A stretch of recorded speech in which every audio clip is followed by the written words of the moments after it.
Happy hump day, folks. What's up? This is Michael in the wee hours of the night on the graveyard shift with your daily trivia question. Once again, and I hope you've packed your umbrella today on your way out the door, and we'll just hold on to it for the next couple of days because there's some pretty bad storms and rain coming and so forth, but hopefully it'll clear up and be gone by Friday and the weekend. We shall see. So, the answer to the previous trivia question was, of course, the Humvee or the Hummer. Both answers were acceptable. So since World War II, the United States military heavily relied on Jeeps. Jeeps were the big thing as general utility vehicles and as a mass transport for soldiers in small groups. This fleet was obviously started to age and fall apart by the 1970s. So by the late 1970s, 1979, the U.S. Army drafted final specifications for what they called a high mobility, multi-purpose, wheeled vehicle. Leave it to the military to come up with names like this, folks. After, of course, having a meeting after meeting, to come up with crazy names like this. But the acronym for that became the Humvee, and this was to be used as the standard replacement for tactical vehicles. All right, so 61 companies showed interest because they knew this was going to be a big contract, as most contracts with the government and military usually are.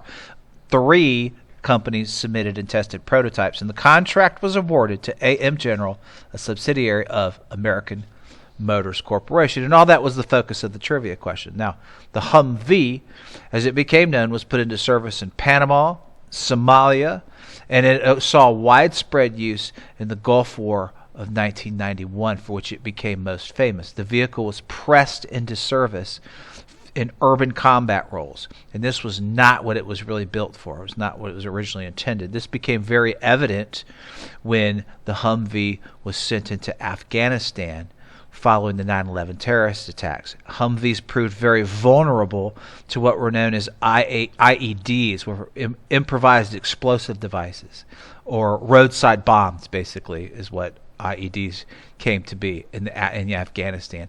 And overall, they were later seen to be inadequate. There are at least 17 variants now of the Humvee in service after revisions, and rebuilt them to be better, with 17 variants with the U.S. military, and they proved to be well suited for air mobile operations. You can actually drop these things out of planes and have them parachute onto the ground. In 1992, of course, what we do, we civilianize stuff like this. A civilian version of the Humvee, known as the Hummer, that's where the Hummer kind of came into be, went on sale, and this tipped the scales at 10,000 pounds. It was monstrous, and it got less than 10 miles to the gallon.